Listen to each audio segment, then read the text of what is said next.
No ar, Brasil ODS, um programa que mostra, divulga e debate o terceiro setor, dando voz à solidariedade e construindo a cidadania.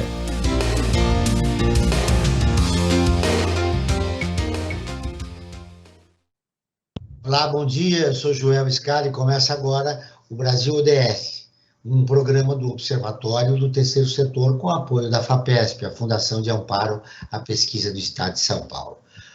Casos de depressão e ansiedade aumentaram mais de 25% durante a pandemia. Uma em cada 100 mortes ocorrem por suicídio.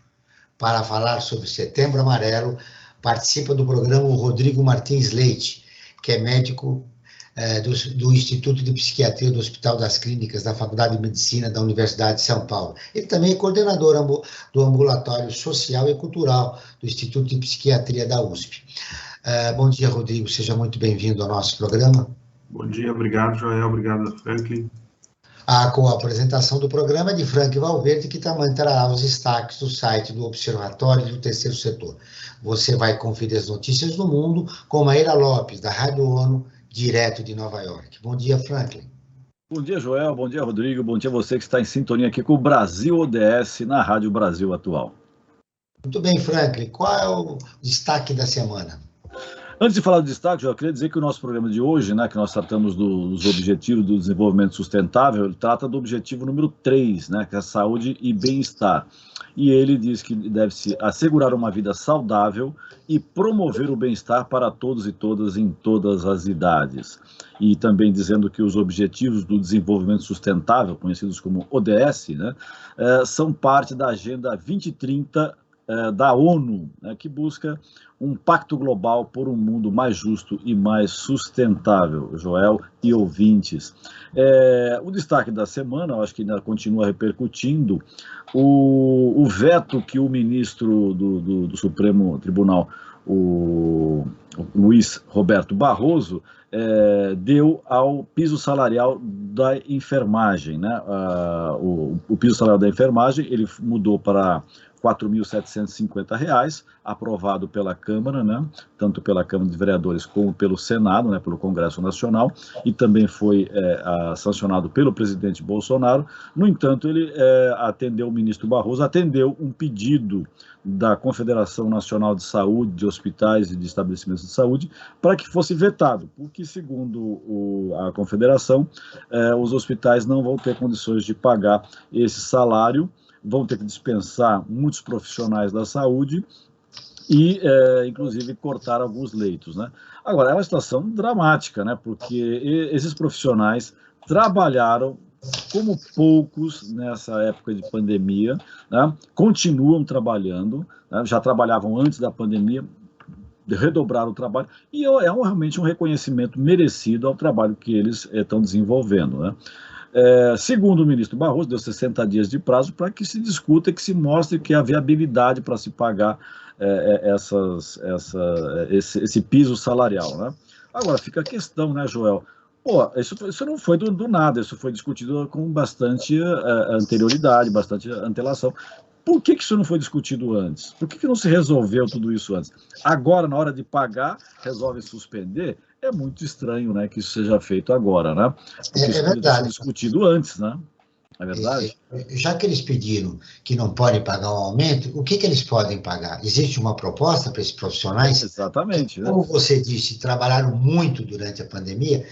Eu quero ouvir o Rodrigo. Rodrigo, o que você acha? E mais, só para complementar, tudo isso há 4 domingos das eleições, né, Joel? Então começa um tiro meio esquisito aí, né? A contagem regressiva para as eleições. Muito bem, tá aí. Rodrigo, quero a tua opinião. Minha opinião. Realmente, ouvindo, a gente observa que boa parte da carga do trabalho em saúde é desempenhado pelos profissionais da enfermagem, né? E eles são os mais penalizados historicamente por uma política salarial desfavorável, por uma carga de trabalho também bastante extenuante, e realmente certamente a questão do merecimento nem se questiona, né?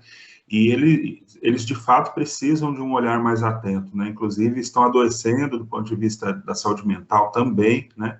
Então realmente uma população aí vulnerável para que a sociedade os veja dentro da importância que eles têm, que muitas vezes não é vista, não é valorizada, e não é valorizada financeiramente, sem sombra de dúvida, desde sempre, né?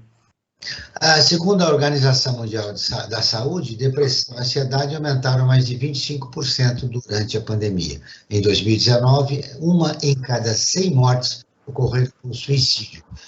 Bom, Rodrigo, que medidas devem ser tomadas para nós mudarmos essa realidade? Que políticas públicas seriam necessárias?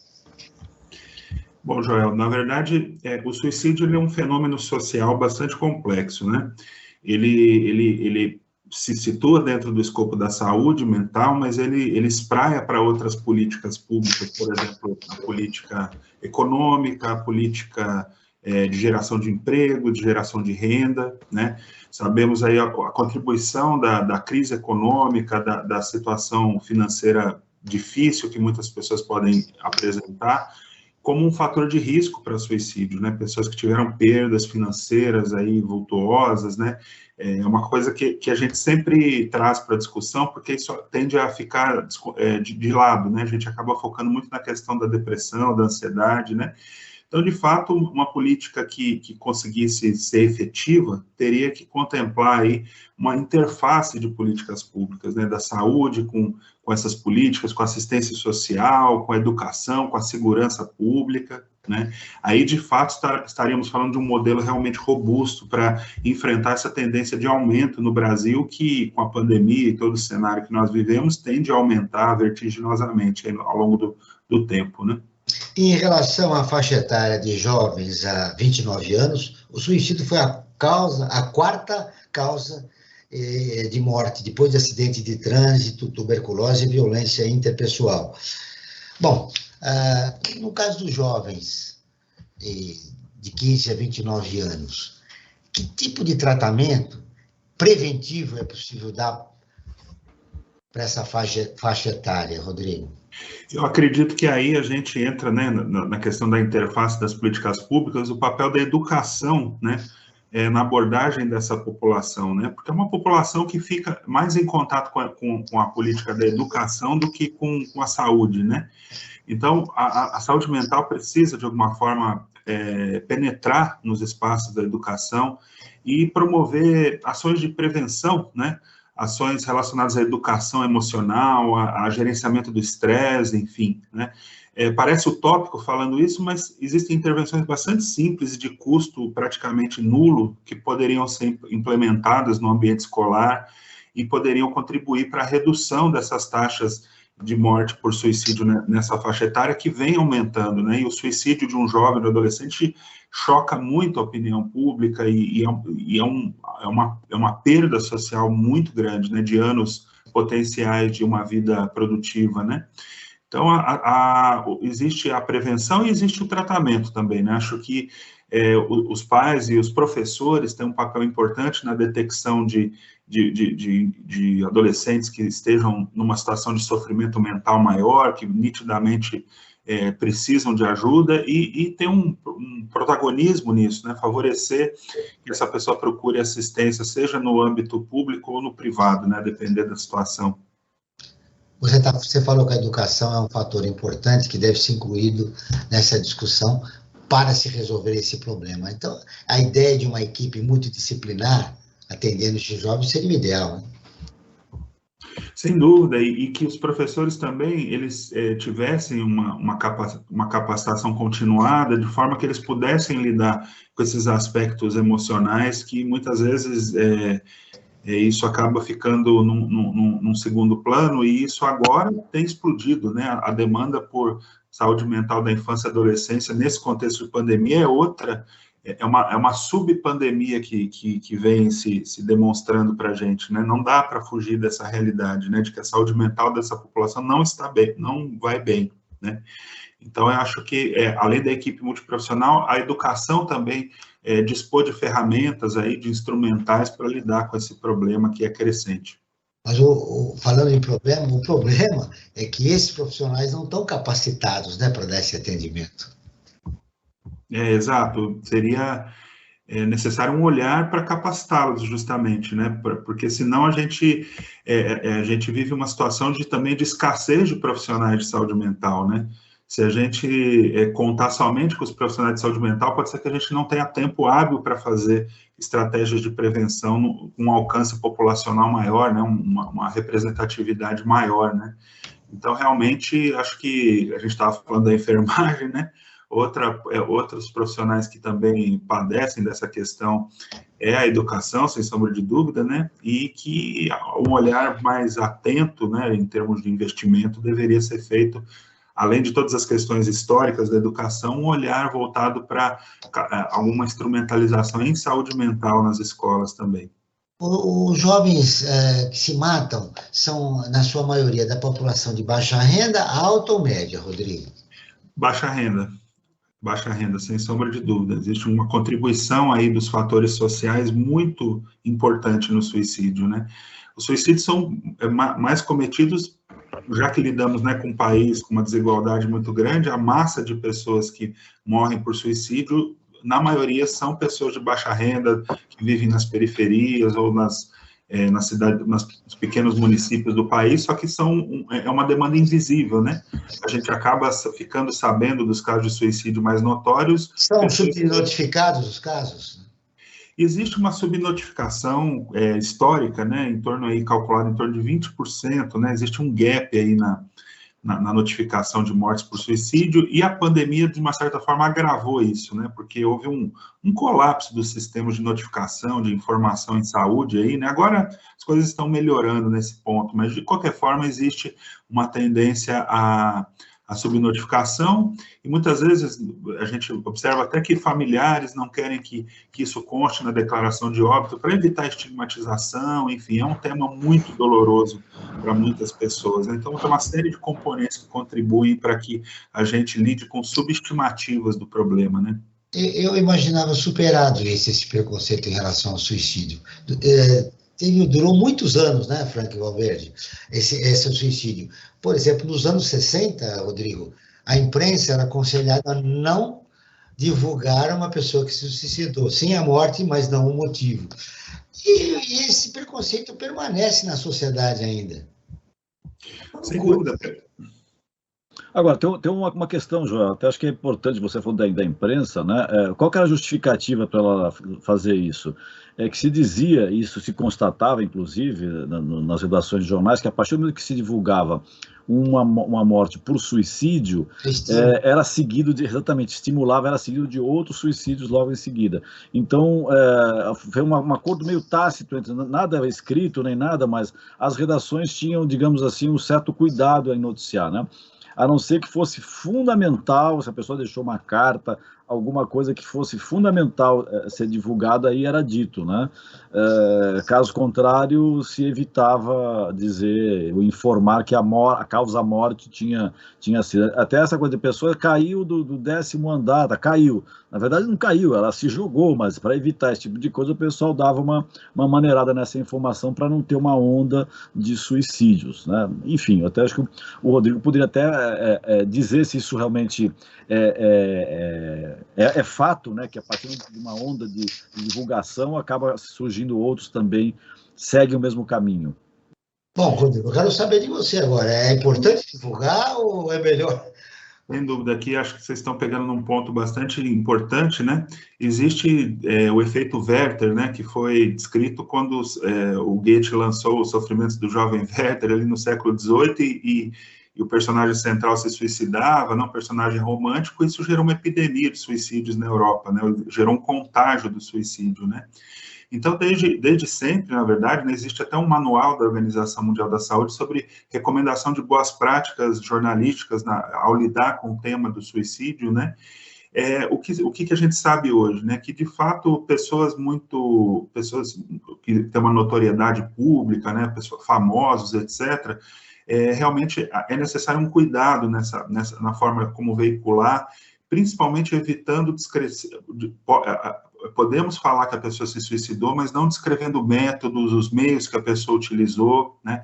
Existe um cuidado nesse sentido, né?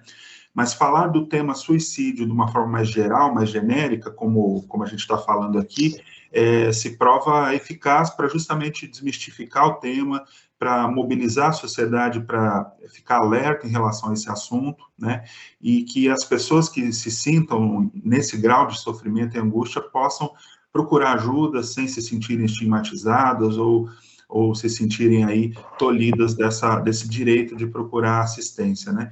Então, a recomendação é que se fale de suicídio, né, mas que quando você fala de uma pessoa que é formadora de opinião ou que enfim, que tem uma popularidade grande, que a gente tenha certos cuidados para evitar justamente esse efeito do contágio ou da apologia do suicídio, né. A gente tem que tomar essas... Agora vamos ouvir a Rádio ONU, que é parceira de conteúdo do Observatório do Terceiro Setor, com a reportagem 1 bilhão de pessoas vivem com algum transtorno mental, afirma OMS. A Maíra Lopes, de Nova York, tem as informações. A Organização Mundial da Saúde divulgou a maior revisão sobre a saúde mental mundial desde a virada do século. De acordo com o levantamento, quase 1 bilhão de pessoas viviam com transtorno mental em 2019, sendo 14% adolescentes. Desafios globais como desigualdade social, pandemia de Covid-19, guerra e crise climática são ameaças à saúde mental. Segundo o estudo, depressão e a ansiedade aumentaram mais de 25% apenas no primeiro ano da pandemia. Outros dados ainda mostram que o suicídio foi responsável por mais de 1 em cada 100 mortes e 58% ocorreram antes dos 50 anos. A OMS destaca que em 20 países a tentativa de suicídio ainda é criminalizada. Além disso, abuso sexual infantil e vitimização por bullying foram apontadas como as principais causas da depressão. O relatório também aponta que pessoas com condições severas de saúde mental morrem em média de 10 a 20 anos mais cedo do que a população em geral, principalmente devido a doenças físicas evitáveis. Outro alerta do documento é que em todos os países, são os mais pobres e desfavorecidos que correm mais riscos de problema de saúde mental, embora sejam os que menos têm probabilidade de receber serviços adequados. Da ONU News, em Nova York, Maíra Lopes. Continuamos com o Brasil ODS, um programa do Observatório do Terceiro Setor, com o apoio da FAPESP, a Fundação de Amparo à Pesquisa do Estado de São Paulo. Hoje falando sobre Setembro Amarelo com o psiquiatra Rodrigo Martins Leite. Frank Valverde, agora vamos com a nossa enquete. O que os nossos seguidores votaram a respeito do tema do programa de hoje? Verdade, João. A cada programa que nós realizamos aqui na Rádio Brasil Atual, nós fazemos uma enquete, né? Não tem uma base científica, como eu costumo dizer sempre, mas serve para ter uma noção de como que as pessoas que nos acompanham pelas redes sociais pensam ou veem o tema que está sendo abordado. Hoje, Setembro Amarelo, ligado diretamente ao ODS 3, né? Saúde e bem-estar. Tá? E a questão que nós fizemos foi a seguinte: você sabia que a cada 40 segundos uma pessoa tira sua própria vida no mundo? E 53% das pessoas disseram que sim, que sabem que a cada 40 segundos uma pessoa tira sua própria vida, contra 47% que disseram que não, né? Ou seja, a maioria das pessoas tem essa consciência que tem muita gente tirando a sua própria vida por N motivos, né? Como a gente foi a própria matéria da Maíra Lopes mostrou, né, que alguns dos motivos que levam uma pessoa a tirar a sua própria vida. Mas eu queria colocar uma questão, Joel, aproveitando, para o Rodrigo debater aqui com a gente, né, e inclusive ele, como um especialista da área, poderá até colocar uma luz, né, nisso que eu vou colocar agora. O senso comum, a gente tem ouvido nos últimos tempos dizer sempre o seguinte: essa geração atual, ela não sabe trabalhar com a decepção, não sabe trabalhar com as frustrações, né? Tem tudo aí do bom e do melhor e não sabe essas coisas todas. E eu fico sempre com o pé atrás, será que é isso mesmo? Sabe que a pessoa é porque não sabe lidar com as frustrações, porque tem tudo na mão, é porque os pais sempre dizem sim, né? Não dizem não, ele não sabe trabalhar com o não, e isso acaba gerando na pessoa esses problemas que acabam levando ao alto extremo de tirar a própria vida. Eu queria colocar para o Rodrigo, isso aí esse pensamento que já está, de uma certa forma, enraizado no senso comum. O que você diz dele? Tem razão de ser ou é mais uma das fantasias que, infelizmente, o senso comum difunde pelo Brasil afora? Permeia o conflito de gerações, né? Sempre é melhor que a outra, né? Exatamente, Joel. O senso comum é que sempre a nova geração é mais frágil, inferior ou, né, mais mimada do que a precedente, né? Isso ficou mais evidente a partir da geração que viveu a Segunda Guerra Mundial, né? Os baby boomers que vieram depois, né, que se tornaram os hippies, né? Eles eram uma geração que tiveram tudo também, que não enfrentaram a guerra e foram, né, mais privilegiados, né? Então, acho que existe uma tendência natural desse conflito de gerações e isso acaba justificando certas narrativas, né? Eu acredito que essa geração, ela teve mais acesso a conforto, é evidente, a tecnologia, enfim. Mas ela também, um aspecto muito importante é que é uma geração que teve muito contato com os pais, conviveu pouco com os pais, se a gente for pensar nas gerações anteriores, que as famílias, em geral, tinham mais tempo de convivência, né? Então, acho que, de uma certa forma, pela situação social, pela pressão do mundo do trabalho, o tempo convivido com os pais diminuiu, e vem diminuindo cada vez mais pelas pressões e exigências do trabalho, né? Então, é uma geração que foi privada de um certo acalanto aí afetivo, de uma certa presença afetiva, de uma forma muito evidente também, né? E que os pais tentaram suprir isso com vantagens, com confortos, com presentes, né? Mas que é uma geração que tem dificuldades nesse aspecto, né? E outra coisa, né? Acho que a gente tem que pensar que, antes de acusar essa geração, né, de parar para pensar quais as perspectivas reais de inserção social, de ascensão social essa geração tem, né? Que perspectiva eles têm de sair da casa dos pais, de se independizar, né? Na nossa época, assim, tem 18 anos, tem que sair de casa, tem que cuidar da própria vida, mas hoje em dia, pensar uma menina de 18 anos, como é que ela vai viabilizar essa independência, né? Então, acho que a gente precisa levar em conta a complexidade desse momento, dessa geração, né? E entender que fatores os colocam em risco em relação à saúde mental e ao suicídio, né?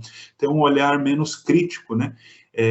Menos condenatório, porque, na verdade, eles não têm culpa de terem, né, tido acesso a confortos, mas tiveram perdas também, né? Tiveram essa coisa dos pais do pai e da mãe ter que sair para trabalhar e não poder dar atenção, não poder conviver, né? Isso, sem sombra de dúvida, traz repercussões, né? E, então, essas são as minhas considerações. Nesse aspecto, a pandemia tem um lado positivo, né? Os jovens puderam conviver com os pais. E os resultados não foram assim tão expressivos, né? Por quê? Porque eu acho que a pandemia foi um convívio forçado, né? Em que as pessoas estavam muito ameaçadas. Então, na verdade, não foi um convívio numa situação ideal de temperatura e pressão, vamos dizer, né? Os pais estavam com medo de perder o emprego, os pais também se desacostumaram dessa convivência, nunca tiveram também que conviver com os filhos, né? Então, por isso, na verdade, em relação à pandemia, houve até um efeito contrário, né? Muitos divórcios, separações, e isso, de uma certa forma, não deu certo, né? Esse convívio nessa circunstância adversa que a gente viveu, realmente não fez bem também para muitas pessoas, né? Então, é diferente daquele convívio do almoço de domingo, da família reunida, né? As famílias hoje são totalmente pulverizadas, né? A gente vive um outro momento, né? A gente precisa discutir mais esse momento, né? Dessa pulverização, dessa fragmentação dos núcleos familiares, né? E o efeito disso na saúde mental de todos, na verdade, né? Porque os adultos também sofrem com essa fragmentação, né? Falando em novo núcleo familiar, como você disse, existe uma outra família, né, que a gente precisa desvendar e compreender, né, aquilo que a gente viveu, o nosso conceito de família, nos dias de hoje, é uma outra família. E que família é essa, né? Sem sombra de dúvida, eu acho que é a família da rede social mais próxima, não necessariamente consanguínea, né, mas das pessoas com quem a gente adquire uma conexão, uma narrativa comum, né? E essa conexão social é um fator protetor importantíssimo para a saúde mental e para o suicídio também. Pessoas mais isoladas, mais solitárias, sem sombra de dúvida, têm um risco maior aí de se desencantarem, de se tornarem desesperançosas a ponto de tentarem suicídio, né? Então, essa nova rede social realmente precisa ser constituída, mesmo que não seja nos laços tradicionais. A gente precisa ter 2, 3 pessoas com quem contar, pessoas realmente que a gente possa acionar num momento de crise, num momento de angústia maior, de emergência, e possa ter um convívio regular também, porque somos seres sociais, né? A gente precisa disso para o nosso bem-estar psíquico e emocional, né? De acordo com a Associação Brasileira de Psiquiatria, transtornos mentais representam 96,8% dos casos de morte por suicídio. Bom, o cenário é preocupante, mas aí está a explicação por que as famílias evitam falar de que a pessoa se matou. Porque ela tinha um transtorno mental, né? A maioria das pessoas que se matam tinha um transtorno mental, que também é um tabu na sociedade, Rodrigo. Exato. Já foi maior esse estigma, né, esse tabu em relação à saúde mental, mas ainda persiste, né? Ainda a gente fala mais de saúde mental, mas as pessoas que sofrem da saúde mental, a sociedade tem ainda quase que um estigma estrutural em relação a essas pessoas, né? Uma coisa que também precisa ser mais discutida, né? E isso acaba dificultando que as pessoas procurem ajuda, tratamentos. Existe um protelar aí da busca por ajuda, e no caso do suicídio, que para algumas famílias, né, alguma cultura relacionada a isso, encara isso como algo vergonhoso, algo reprovável, né? Se a gente for resgatar isso, né, até na cultura judaica, por exemplo, né, os suicidas não são sepultados no cemitério juntamente com as outras pessoas, né? Então existe um rechaço muito grande, né? Que isso se perpetua, né? Às vezes as pessoas reproduzem isso sem se dar conta, né? Mas existe toda uma história cultural, né? Cultural, sem dúvida.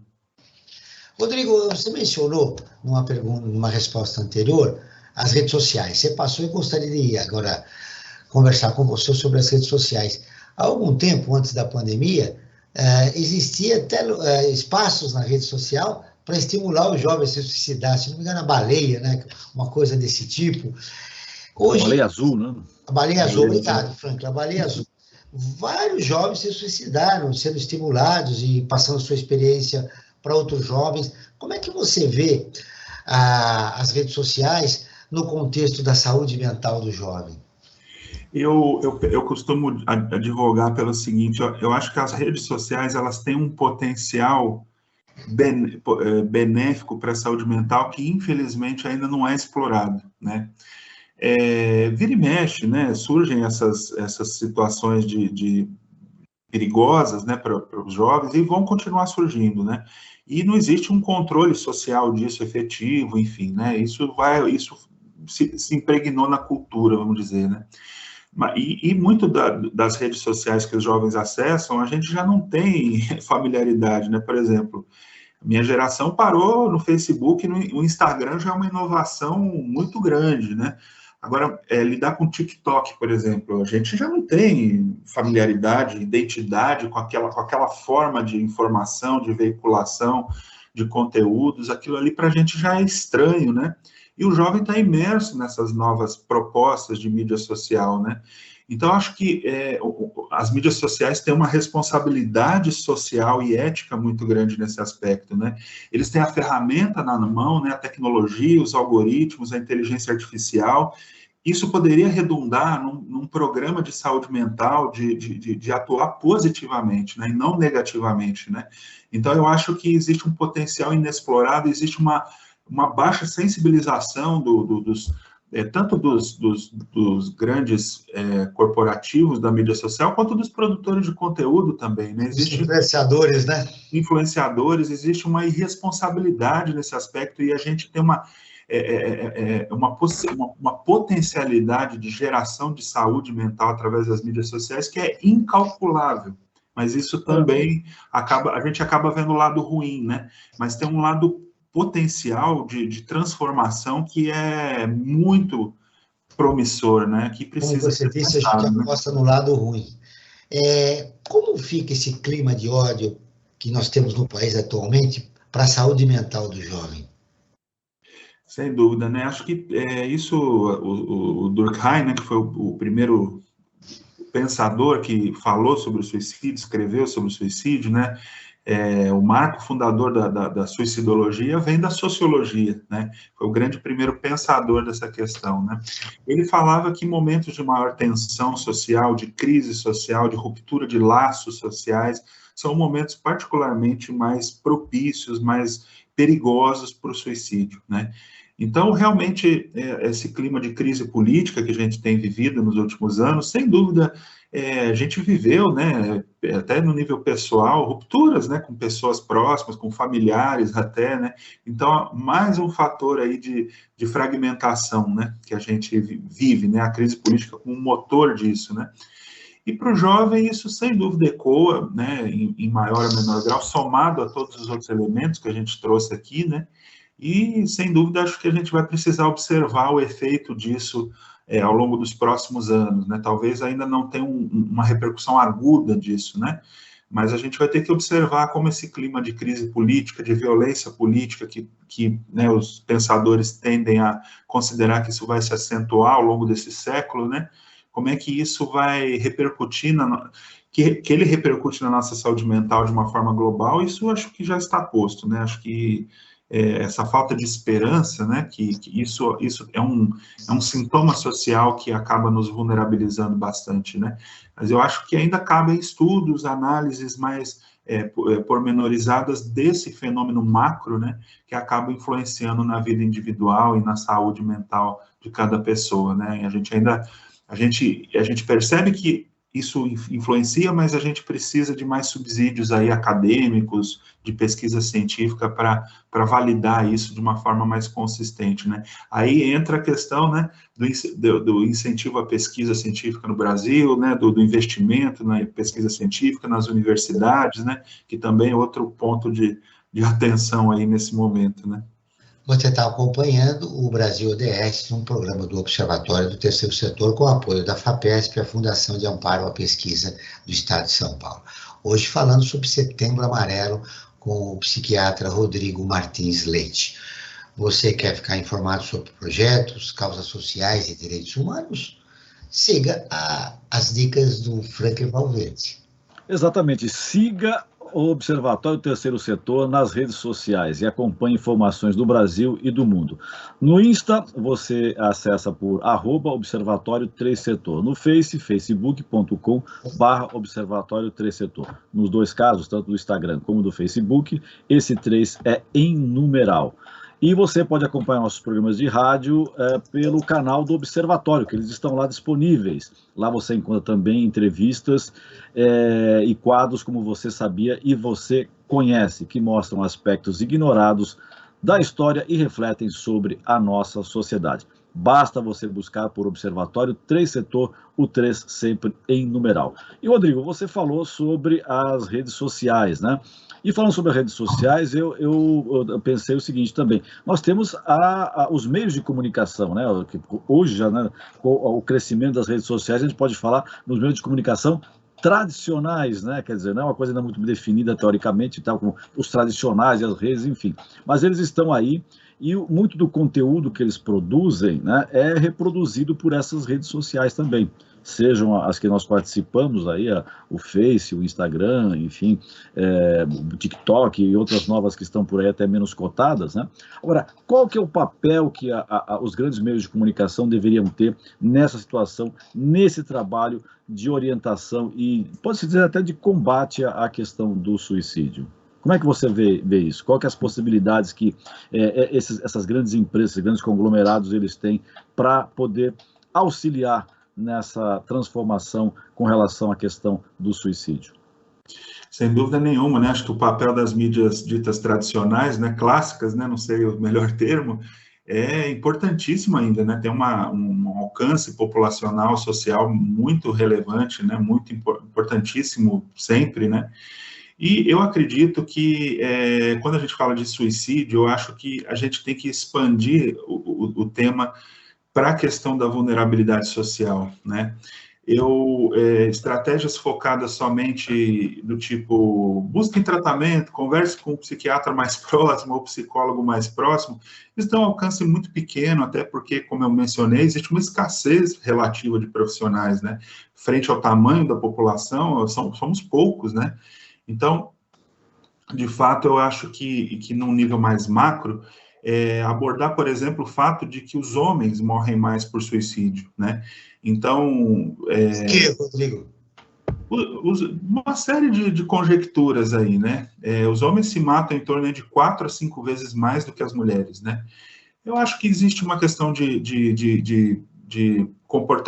comportamentais, de comportamento mais agressivo, mais impulsivo, uma coisa própria da masculinidade aí, seja cultural ou biológica, né? Isso é inegável, né? O homem é mais violento, né? Os números mostram isso. Os homens têm mais acesso a meios letais, arma de fogo, né? A gente está vivendo uma discussão delicada também em relação às armas de fogo no Brasil, a gente precisa ficar extremamente atento a isso, né?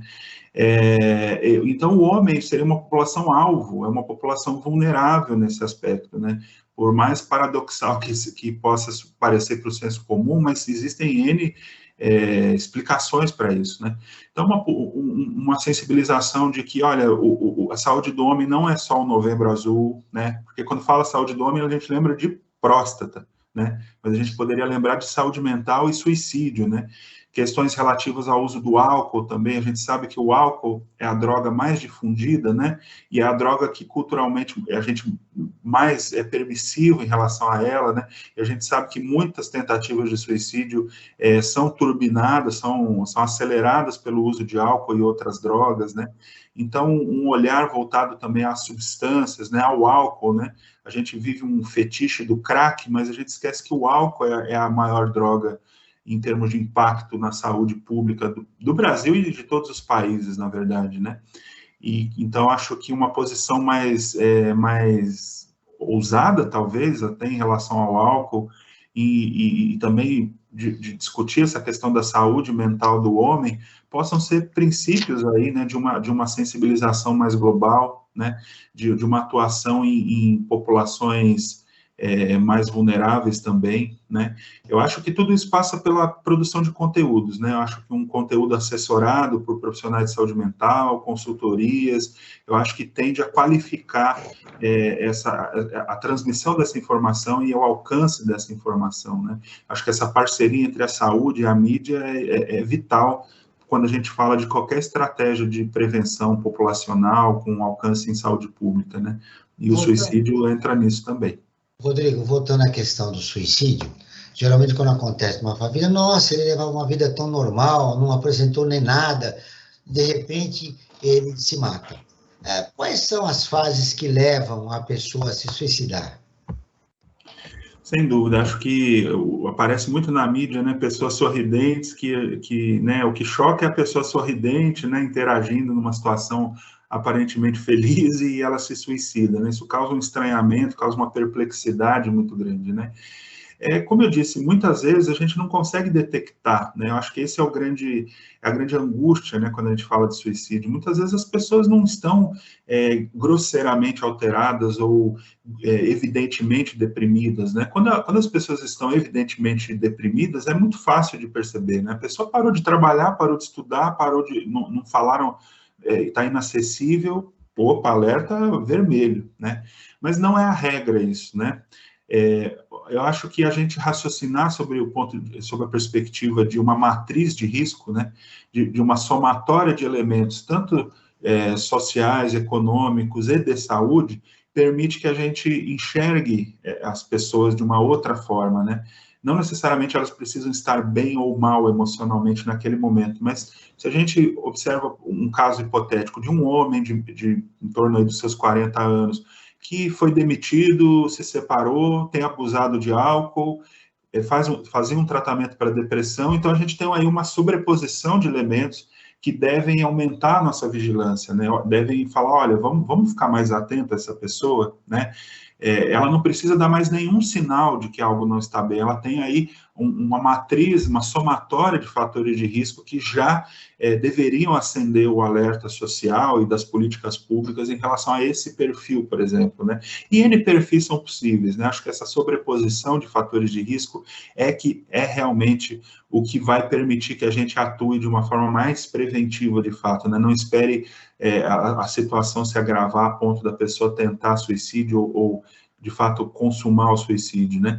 Outro elemento é o fato de que pessoas que já tentaram suicídio têm um risco maior de morrer por suicídio, né? Então, são pessoas que a gente teria que ter total cuidado com essas pessoas, observar de perto, trazer para perto, tanto do ponto de vista da rede social, quanto do ponto de vista da saúde, realmente encará-los como uma população de risco, mesmo que eles estejam, aparentemente, em algum momento, bem, né? No caso dessas pessoas que tentaram uma vez, uma segunda, uma terceira, não é o caso delas chamarem atenção para si, quer dizer, ó, eu estou aqui, ou seja, é uma carência, digamos, exacerbada? Seria isso? Acho que você pegou num ponto muito importante, Joel, que o senso comum, ele tende até, olha que coisa louca, né? Até nos serviços de saúde, né, existe um estigma em relação a quem tenta suicídio, né? Quantas vezes eu, ao longo do meu caminhar aí pelo profissional, eu presenciei atitudes dos profissionais de saúde muito negativas em relação a isso, né? Do tipo, você está querendo chamar atenção, se quisesse morrer, dava um tiro na cabeça. Ouvi muito essa narrativa, né? Isso naturalmente permeia. Isso na área médica, já pensou em relação ao senso popular? Não, é uma coisa cultural que talvez, resgatando a fala do Franklin, trazer isso, né? Trazer isso sobre a forma de uma produção cultural, de falar, quem tenta suicídio, ele não é mau caráter, ele não está querendo chamar atenção da forma mais perigosa possível, né? Acho que a gente precisa ter essa dimensão, né? A gente pode chamar atenção de tantas formas, né? Mas a pessoa, se ela optou por aquilo, é porque é algo de muito delicado está acontecendo dentro dela, né? E precisa ser visto com total respeito, ética e atenção, né? Então, acho que a gente vive falando também, resgatando a questão, existe um estigma cultural velado muito grande em relação a esse tema, né? Até mesmo dentro dos serviços de saúde que se prestam a prestar cuidado a essas pessoas, né? Então, acho que é um outro ponto importante a ser discutido na grande mídia, discutido nas mídias sociais, enfim, né, que isso se espraie, né, para o debate público, né? Ou seja, você está sugerindo não só divulgar para a população em geral a respeito deste preconceito que existe em relação ao suicídio, como também capacitar profissionais da área de saúde para que eles compreendam as pessoas que tentam se suicidar e que se suicidam. É isso, exatamente, né? Exatamente. Rodrigo, um estudo que acompanhou 900 voluntários remotamente durante 5 meses da pandemia constatou que a maioria relatou sentir as horas passarem mais devagar nos primeiros meses da quarentena. O fenômeno se mostrou associado à solidão e à falta de experiências positivas no período. Bom, esse também é um motivo de desenvolver algum problema de algum transtorno mental e que, infelizmente, pode chegar ao suicídio também, né? Sem sombra de dúvida, acho que o impacto da pandemia na saúde mental, seja quem sofreu os efeitos diretos, ou mesmo eu, pessoalmente, não perdi nenhuma pessoa próxima, tive Covid, mas não tive nenhuma consequência mais grave, mas, indiretamente, você percebe que existiu um estímulo aí, um fator ambiental que prejudicou a saúde mental de uma forma geral, né? E que é algo tão novo que a gente não sabe nomear ainda e não consegue estudar direito ainda. O que aconteceu? O que é essa sensação de alteração da percepção do tempo, dessa sensação de solidão? O que aconteceu conosco, né? É a grande pergunta que ainda precisa ser estudada, talvez só o tempo e os estudos possam caminhar numa nomeação do que foi esse sofrimento, do que foi esse distanciamento que a gente viveu, as repercussões afetivas disso, né? E o quanto também a pandemia serviu para que muitas relações acabassem, né? Casamentos, amizades. Por outro lado, também favoreceu que amizades e relações mais significativas também se consolidassem, né? Acho que também teve esse outro lado. talvez a gente tenha conseguido separar melhor quem estava com a gente e quem não estava na pandemia, né? Então, acho que isso, se a gente for pensar num saldo positivo, né? Podemos ver por essa forma. Então, sem sombra de dúvida, a pandemia traz um legado aí que vai ecoar na saúde mental das pessoas, já ecoou, né, porque já aumentou em 25% as taxas de depressão e ansiedade, mas acho que existe um efeito retardado ainda da pandemia ao longo dos próximos anos e até das próximas décadas. Ao longo da nossa entrevista, eu quero explorar um pouco mais isso, o efeito retardado da pandemia na cabeça das pessoas. Agora eu quero ver as notícias de destaque do site do Observatório do Terceiro Setor com o Frank Valverde. Frank. Perfeito, João. Nós estamos já caminhando para o final do nosso programa, já estamos no último quarto do programa, né? E é importante destacar algumas informações, inclusive até para o Rodrigo debater, né? No site do Observatório do Terceiro Setor, convido a todos e a todas a visitar o nosso site, né? observatório3setor.org.br, o 3 em numeral. Lá vão encontrar uma série de matérias, muitas delas tratando sobre questões de cidadania e de direitos humanos. Entre as mais lidas, nós temos, por exemplo, o Brasil tem 1.800.000 crianças em situação de trabalho infantil. Outra matéria que também é bastante lida é com dívida parcelada pelo governo, o dono da Havan compra jatinho de 250 milhões de reais, né? São algumas das informações que vocês vão encontrar no site do Observatório do Terceiro Setor. E a matéria que eu quero dar o destaque tem tudo a ver com o tema que nós estamos debatendo hoje, é uma matéria que foi escrita pela Maria Fernanda Garcia, com o título Mais uma criança morre em desafio viral e mortal da internet. O que se trata isso, né? Um garoto, né, o Leon Brown, de 14 anos, lá britânico, né? Ele participou de um desafio do desmaio, né? Que é um viral que estava circulando em redes sociais como o TikTok, e ele tentava desmaiar, né, para depois, né, voltar, ver quanto tempo ficou. Isso é uma disputa entre os amiguinhos. Ele foi o primeiro, e o coitado fez, né, os amiguinhos achavam que ele ia voltar e ele não voltou. Né? Essa que é a verdade, o menino, infelizmente, morreu nessa infeliz disputa motivada pelas redes sociais. Paralelamente a isso, nós temos também um outro caso aqui, que é recente, né, que repercutiu muito na mídia, de um estagiário de um escritório de advocacia, né, que se jogou do 7º andar do prédio, né, totalmente deprimido pela situação que ele estava vivendo lá. Por sorte, ele caiu em cima do toldo do prédio, amorteceu a queda dele e ele teve problemas, está no hospital, mas vivo, né? Felizmente ele sobreviveu a esse acidente. E eu quero introduzir aí, tendo essa situação toda, para o Rodrigo debater, já que a gente já está chegando ao final do nosso programa, qual o papel da escola, né, nessa situação? E dos vários níveis, né? Nós temos um garoto aí de 14 anos, né, que é ensino fundamental, né, depois do ensino médio, e esse rapaz aí que é ensino superior, né? Ele está fazendo um estágio. Os estágios, eles são, pela legislação brasileira, fiscalizados pelas escolas, né? Ou pelo menos acompanhados, melhor dizer, não fiscalizados, acompanhados. Então, não falta aí, por parte das instituições, uma melhor orientação de como você deve lidar com as questões de estágio, né? Porque às vezes o pessoal até brinca, até um termo horroroso, mas o estágio vira um escraviário, né? Que é horroroso esse termo, mas enfim, isso demonstra até o papel que está se colocando para esses jovens. Como é que você vê a situação toda, Rodrigo, dessas brincadeiras, da escola, o papel que ela poderia ter no combate à questão do suicídio?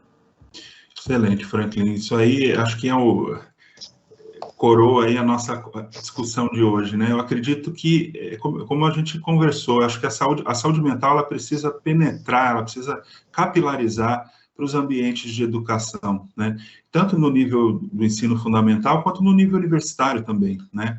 Existe uma necessidade premente, não dá para esse tema ficar somente circunscrito à saúde num sentido mais direto. É evidente que a saúde tem o seu papel de assistência, de oferecer cuidado, tratamento, evidente que sim, mas existe um papel preventivo que precisa ser encarado pelas instituições de ensino, que é muito importante e que isso vai tender a se agravar, como eu disse, ao longo do tempo. né? Então, é necessário um investimento, um olhar bastante cuidadoso, né? Uma capacitação dos professores, uma sensibilização, uma mudança de cultura. Eu acho que não é somente uma questão de fornecer instrumentos, né? Mas uma mudança de cultura em relação à saúde mental, esse aspecto das relações de trabalho aí, né? Da coisa do escraviário, né? Tem uma questão cultural aí que acaba impactando negativamente na saúde mental das pessoas e trazendo aí resultados muito graves e muito perigosos para as pessoas, né? Então, eu acho que, para concluir, eu acho que a gente precisa sair dessa narrativa mais conservadora, né, do tipo assim, essa geração é mimada, essa geração, não sei, né, a gente precisa, a gente tem a tecnologia a nosso favor para a gente pensar ferramentas, ok, independente do que a gente acha que essa geração é mais poupada das adversidades da vida, mas tudo bem, eles estão sofrendo e eles estão tentando suicídio, né? O que a gente pode fazer, de fato, né? Não criticá-los, não adotar uma postura de niilismo, mas o que o TikTok pode oferecer para essas pessoas, o que a grande mídia pode oferecer para essas pessoas em termos de informação qualificada, em termos de indução de mudança cultural, o que a gente pode fazer, já que nós somos mais de um outro tempo. O que nós podemos fazer, né, para construir um novo momento na sociedade. Estamos no fechamento do programa, eu tenho mais uma pergunta para você, e esse último bloco do Brasil ODS está falando sobre o Setembro Amarelo com o psiquiatra Rodrigo Martins Leite, com apoio da FAPESP, a Fundação de Amparo à Pesquisa do Estado de São Paulo. Um levantamento feito pela Ipsos constatou que o brasileiro demora 39 meses para procurar ajuda por um tratamento de depressão. Olha só, a gente queria mais tempo para repercutir isso com você, mas eu quero que você feche com uma pergunta. Antes da sua pergunta final, Frank, o seu destaque final do programa.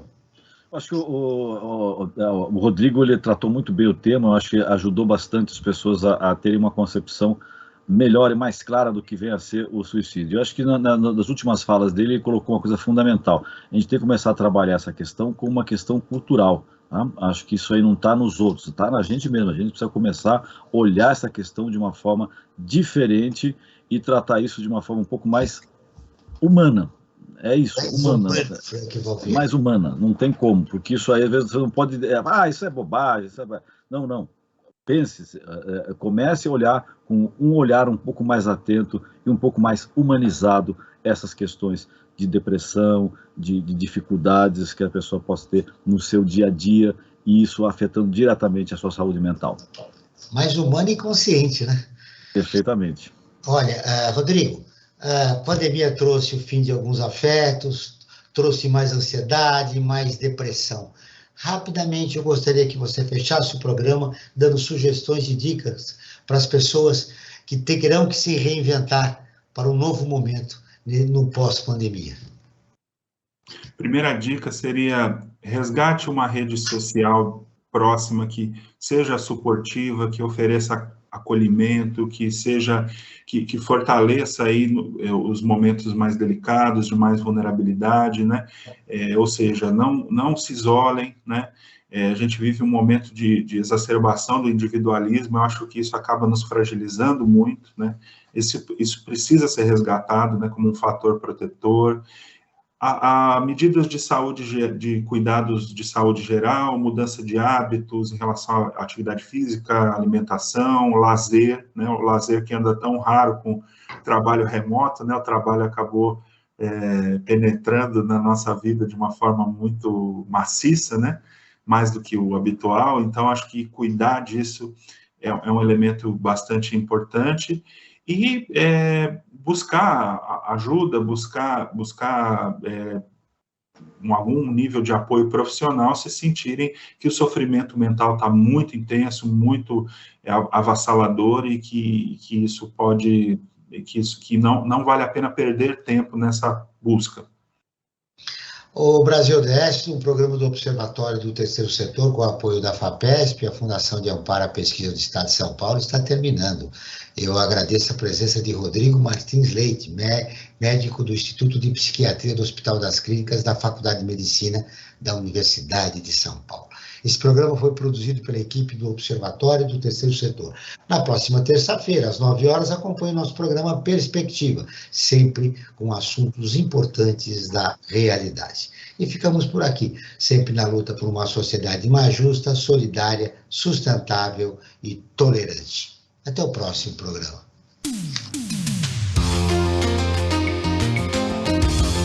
Você acabou de ouvir Brasil ODS, um programa do Observatório do Terceiro Setor.